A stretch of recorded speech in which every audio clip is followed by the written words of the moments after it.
Olá pessoal, como que vocês estão? Meu nome é Alexandre Tomás, eu sou aqui de Mogi das Cruzes, São Paulo. E como eu fiz um vídeo para o canal, vou fazer um outro referente ao Felca versus 10 psicólogos.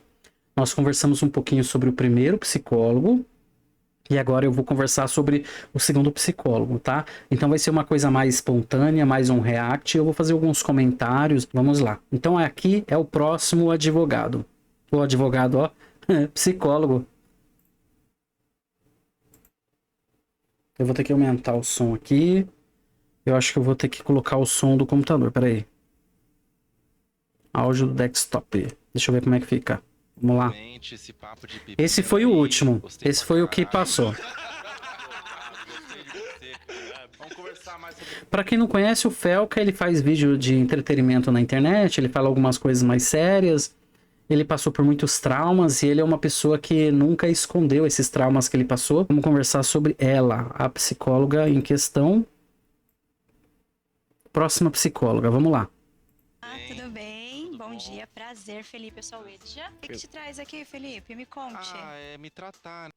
Ó, mais uma vez, eu estou falando, eu não estou julgando os profissionais que estão ali.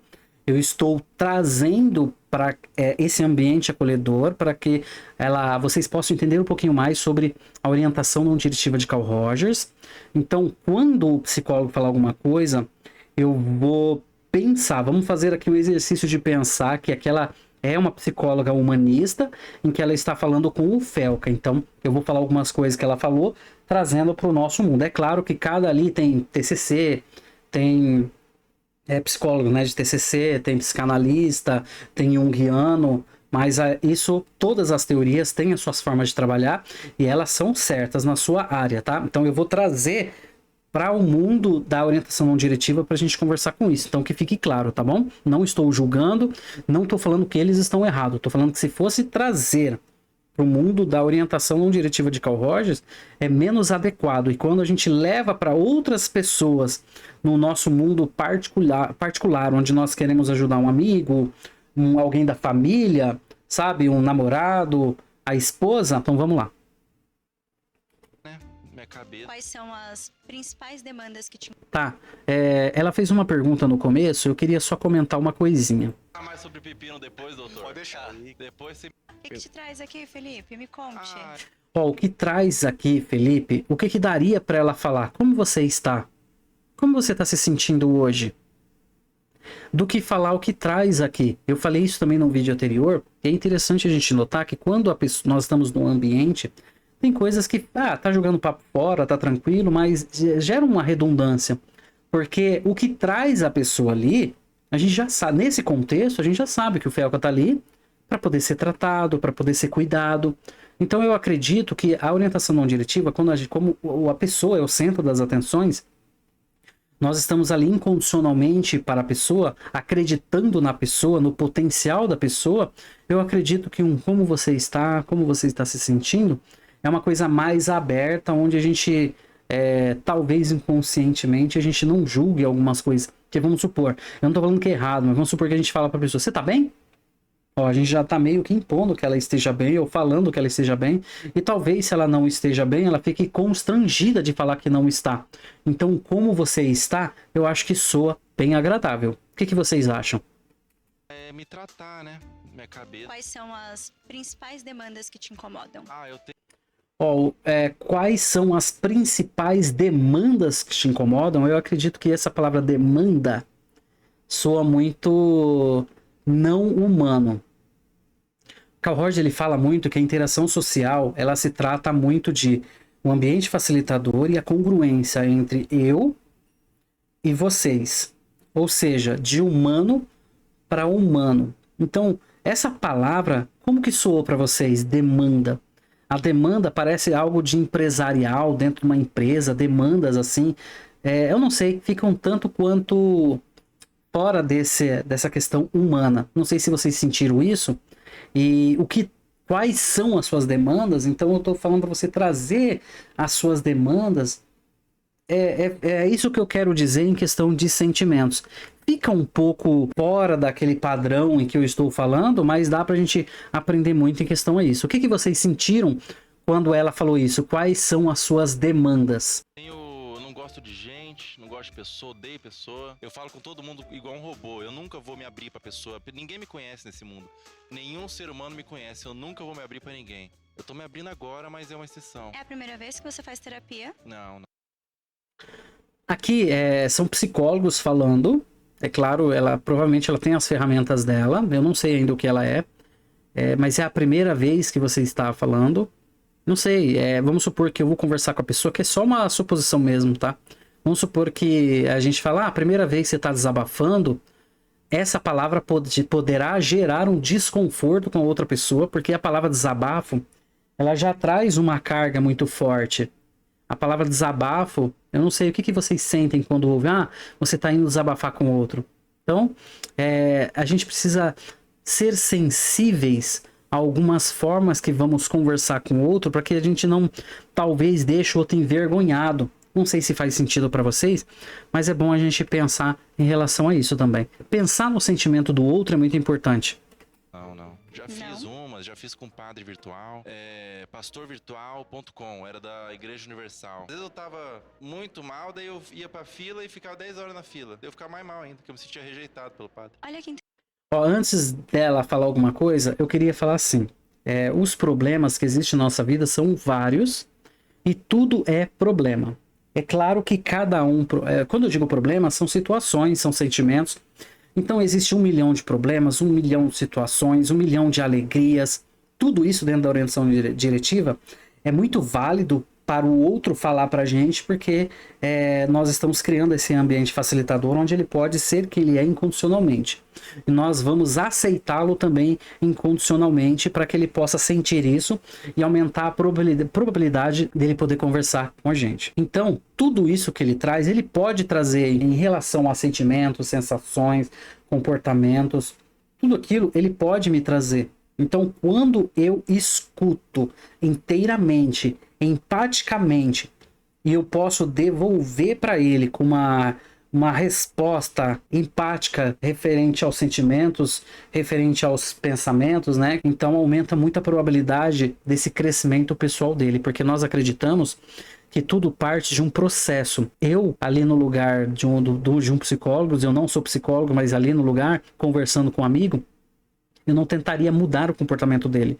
Eu estaria junto com ele no processo onde ele está passando por uma situação onde comigo ele pode ser quem ele quiser e no ritmo dele as coisas vão acontecendo mediante ele ir conversando comigo e me vendo como um espelho para que ele possa ter essa evolução. Interessante, né, Felipe? Você fala sobre não gostar de estar tão próximo das pessoas, de não gostar de compartilhar, mas tem essa questão dessa possível ferida, né? Quando você se lembra que foi o primeiro momento em que você perdeu a confiança nas pessoas? Quando... Ela falou alguma coisa aqui que é interessante, ela fez um reflexo ali de conteúdo, de sentimento. Ela foi empática e ela conseguiu sentir algumas questões. O que eu falaria? Falaria assim, Felca, ao ponto de que realmente é interessante, porque nós estamos ali e tudo aquilo que a pessoa traz me interessa. Eu falaria, Felca, você me trouxe realmente que você não conversa com as pessoas, você não gosta da pessoa, você não... nunca se abriu com as pessoas e agora está sendo a primeira vez que você está se abrindo. Como que você está se sentindo se abrindo comigo agora, uma vez que você falou que é a primeira vez? Olha só, então eu tô pegando uma coisa que ele me trouxe, tá? E estou tentando entrar no sentimento dele para que ele possa se abrir. Então isso que ela falou é legal, ela fez um reflexo sentimento, o conteúdo, ela pegou algumas nuances, mas eu gostaria de falar isso para deixar em evidência que ele pode estar sendo ele mesmo comigo mesmo. Vamos voltar para ouvir a fala dela? Interessante, né, Felipe? Você fala sobre não gostar de estar tão próximo das pessoas, de não gostar de compartilhar, mas tem essa questão dessa possível ferida, né? Quando você se lembra que foi o primeiro momento em que você perdeu a confiança nas pessoas? Quando me judiaram. Quando eu era criança, me judiaram. Falando em ferida, né? Eu tive um acidente no meu pé, nesse pé aqui. Aqui é todo aberto aqui, doutora. Certo, porque como eu aconteceu? caí num caco de vidro, né? E daí ficou todo... O que aconteceu é uma pergunta que pode ser evitada. Porque a pessoa está conversando, a gente pode usar sim, certo. Ou então até repetir essa palavra, porque quando a gente faz um reflexo assim complexo, a gente está entendendo a pessoa, mas aqui é uma coisa simples e pontual. Ao invés de eu perguntar para a pessoa o que aconteceu, a gente pode falar: ah, sim, você sofreu essa ferida. E deixa a pessoa continuar falando. Né? Então tem coisas que dá pra gente ter sensibilidade e não realmente ir perguntando, porque a pessoa já tá falando, né?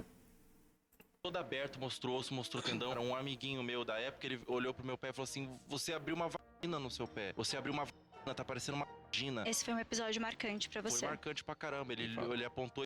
Ó, interessante, porque realmente foi marcante. E ele tá trazendo o que foi marcante, tá? E aí dá pra gente ir pelos sentimentos da pessoa. Você falou pra mim que houve essa ferida, e eu sinto, pelo que você me fala, que foi marcante pra você. Como que você tá se sentindo agora, sabendo dessas questões?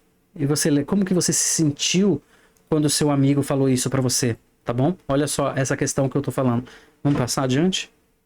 Ele falou isso assim, e daí eu olhei e não parecia, um pouco só. O que te doeu mais, o comentário do teu amigo ou o machucado? Machucado. Se o machucar, o que doeu mais, se é o machucado ou não, o que o Felca sentiu na hora, se ele tá falando de dor física, de dor psicológica.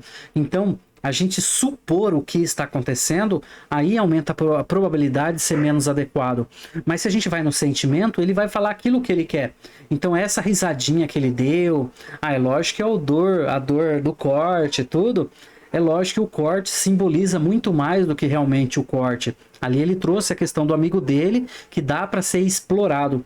Mas o que eu digo é isso, dá para, ao invés de fazer essa pergunta, o que doeu mais, como que você se sentiu quando o seu amigo falou isso pra você? Porque eu vejo que é uma situação que foi muito importante. Você me traz isso. Então, olha só, tá vendo? Então, são formas diferentes em que não precisa ser diretivo. Vamos passar adiante?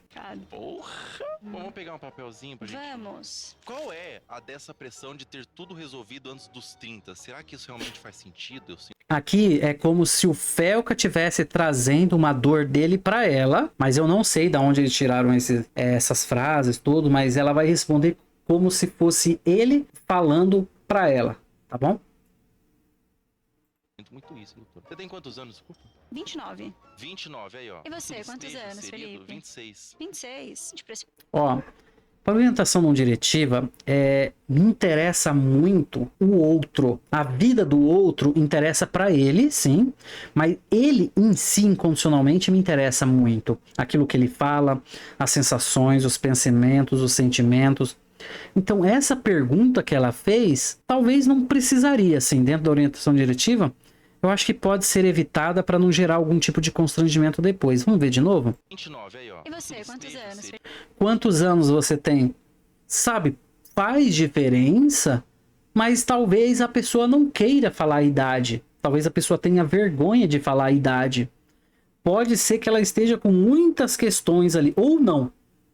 Por isso que eu falo, se pode ter, então é bom evitar. Se é bom evitar, eu acredito que não faz tanto sentido perguntar a idade dele, porque não é algo de algum tipo de problema. É claro, mais uma vez eu falo aqui, ela tem a forma dela de pensar, ela tem a forma dela de agir, ela é uma psicóloga, não sei o que ela é ainda, mas eu acredito muito nessa questão de que não precisa ser diretivo para poder conversar de uma forma adequada e talvez futuramente ele pode falar a idade dele ou não, dá para tentar, né? Então, ao invés de perguntar, quantos anos você tem? Falar, eu tenho, que eu perguntou para ele, eu tenho 29 anos, né? Como que é para você eu estar te atendendo e ter 29 anos? Não sei.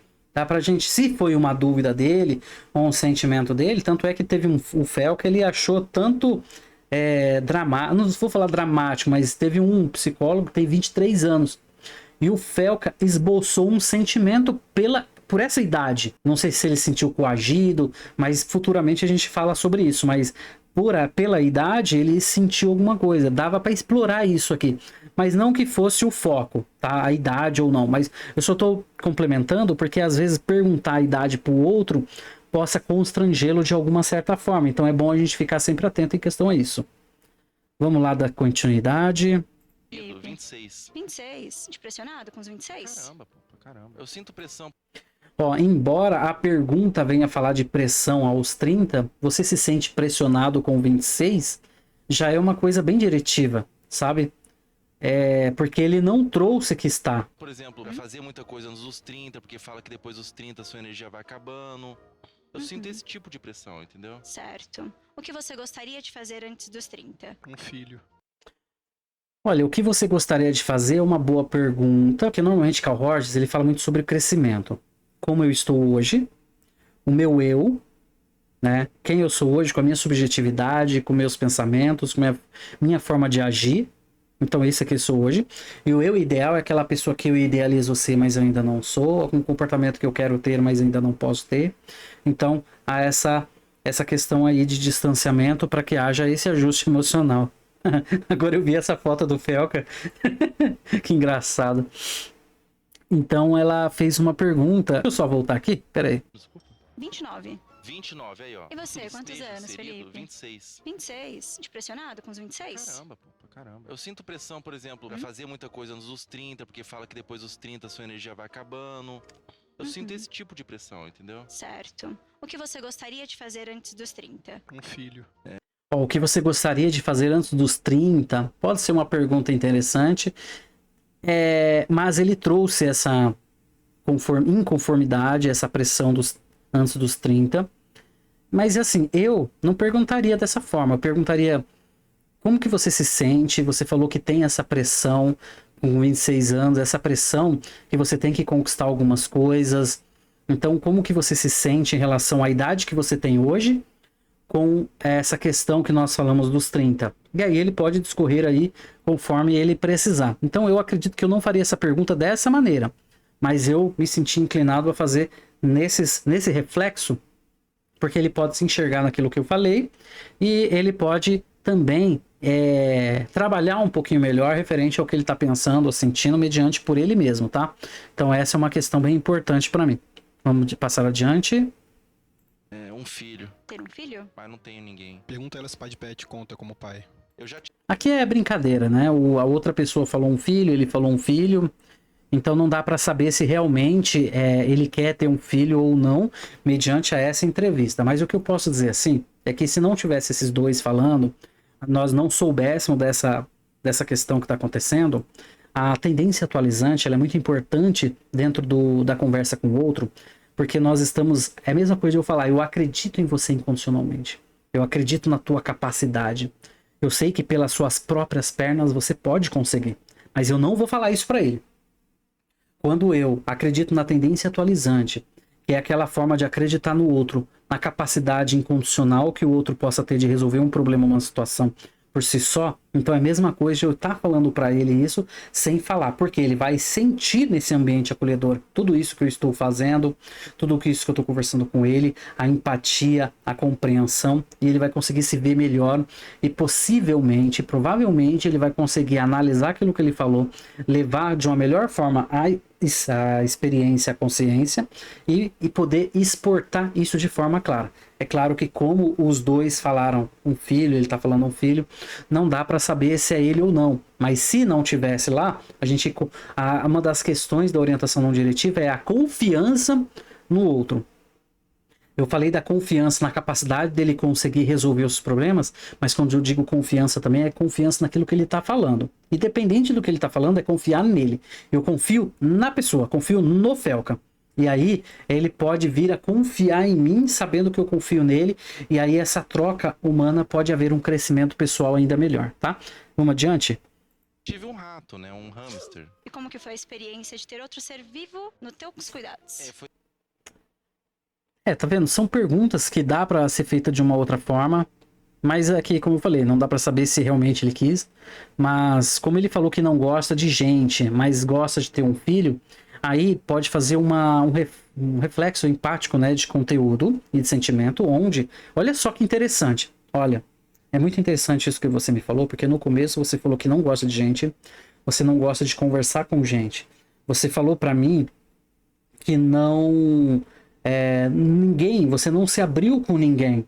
Só que eu acho tão interessante isso que você falou agora, porque ao ponto de tudo isso que você me falou, você falou que tem interesse em ter um filho.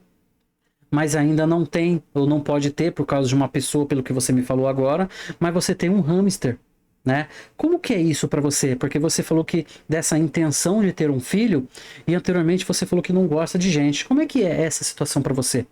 Então, olha só, eu fiz um reflexo, eu entendi o que a pessoa falou lá no começo e consegui trazer esse gancho para cá quando ele falou de filho. Então eu não precisei perguntar, ele mesmo falou.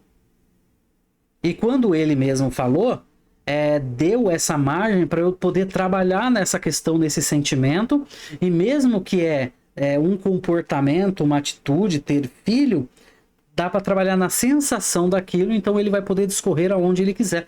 Nossa, é muito impressionante isso. Quando a gente consegue fazer esse exercício em poder envolver, por isso que eu falo que não é só repetir o que a outra pessoa fala, é realmente entender e compreender no mundo dela aquilo que ela está falando e devolver de uma forma onde vai fazer ele pensar. Porque talvez o Felca, em algum milésimo de segundos, vamos dizer, ele esqueceu que no começo ele falou que odeia a gente.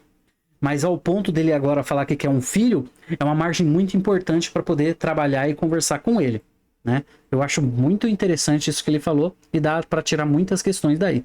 Vamos seguir adiante? Seguir adiante é redundância, né? Se eu já tô seguindo, eu já tô indo adiante. Mas me dá um descontinho aí. É traumática, porque ele morreu, né? Eu botei ele na água, o bichinho. Daí minha mãe falou assim: não pode molhar o rato. Não pode molhar o rato, que ele morre. Daí eu peguei o rato e botei no sol pra secar. Daí ele secou, de verdade, assim. E daí depois eu tive contato com a morte outras vezes, assim. Ó, antes dele falar da morte, porque é uma coisa muito importante que ainda nós vamos ver o que é, ele falou disso e falou do rato morreu. Então, olha só, eu trouxe aquela coisa que ele me trouxe no começo, dele não conseguir se expor, que ele não gosta de gente, do filho que ele quer ter, então eu trouxe para ele poder conversar. Agora, trazendo do filho e fazendo essa analogia do rato, em que ele deu banho, e depois ele secou, esse rato morreu, dá pra gente falar, nossa, você falou pra mim agora que tem uma vontade muito grande de ter um filho. E agora você falou pra mim que teve esse rato, mas quando você teve a atitude de dar um banho e ele secar e ele morrer, eu vi que houve uma questão que você falou agora de tristeza, porque você demonstrou isso pra mim. Como que você conseguiu lidar com essa situação? E como que você se sente fazendo essa analogia daquilo que você gostaria de ter com essa situação do rato que você falou que ocasionou uma certa dor em você? Olha só, tá vendo? Nós estamos devolvendo para ele de uma forma empática, em que vai fazer ele pensar naquilo que ele me trouxe, em que eu não estou levando nada de mim para ele. Vocês viram essas formas, essas técnicas de poder devolver para a pessoa? E às vezes repetir uma coisa simples, mas não somente repetir, mas nessa questão aqui poder levar para ele de uma forma, dando ênfase naquilo que ele falou, e ele poder talvez, né, perceber por si só e ter esse processo de pensamento daquilo que ele gosta e daquilo que lhe faz dor. Então aí entra o crescimento pessoal da pessoa. Eu estar lá como espelho, fazendo com que ele possa se enxergar através de mim, e pela confiança e pela tendência atualizante que eu confio nele, ele pode confiar em mim, e aí ele pode se abrir com mais eficácia. E aí o crescimento pessoal aumenta muito a probabilidade, tá? Vamos adiante. Às vezes. Minha mãe comprou uma tartaruga, aí da mãe morreu de gripe também. Ela falou alguma coisa? Deixa eu só voltar um pouquinho. Eu peguei o rato e botei no sol pra secar. Tá. Daí ele secou, de verdade, assim. E daí depois eu tive contato com a morte outras vezes, assim. Tá, contato com a morte outras vezes. Comprou uma tartaruga, aí da mãe morreu de gripe também depois. Ela espirrava e eu achava bonitinho. Ela espirrava e a gente achava uma graça. Falava, nossa, eu não sabia que tartaruga vocês não sabiam que ela estava doente? Não, dela morreu de gripe. Né? Felca, acabou o tempo com ela. Bom, diz que acabou o seu tempo. Gostei muito de você, doutora. Aprovada, isso, então? aprovada. Nos despedimos? Aprovada. Muito obrigada, Felipe. Então, Que legal, né? Daqui a pouquinho? Daqui a pouco. Tá. Esse Felca é uma figura muito impressionante. Bom, então no próximo vídeo a gente vai conversar sobre a próxima psicóloga e vai fazer essa mesma dinâmica que eu fiz agora, tá? E nós vamos conversar e aprender um pouquinho melhor. Então, mais uma vez eu agradeço vocês a terem assistido o meu vídeo. Peço que vocês possam curtir, compartilhar se fez sentido para vocês. No lado inferior esquerdo tem o meu Live Pix. Se você achou que isso contribuiu e você quer que esse canal cresça, você pode contribuir com qualquer valor, vou ficar extremamente grato, ok? Então, vamos aprender mais sobre isso. Ah, só uma dica. Tendência atualizante. Se vocês não entenderam muito bem o que é tendência atualizante, coloque nas perguntas que eu vou descrever um pouquinho melhor e discorrer referente ao assunto. Mas a tendência atualizante tem que ficar clara e criteriosa para todos vocês, tá bom? Para vocês poderem entender esse mundo, esse universo de Carl Rogers, que é orientação não diretiva, tá bom? Então, por isso, é isso. Agradeço. Até logo!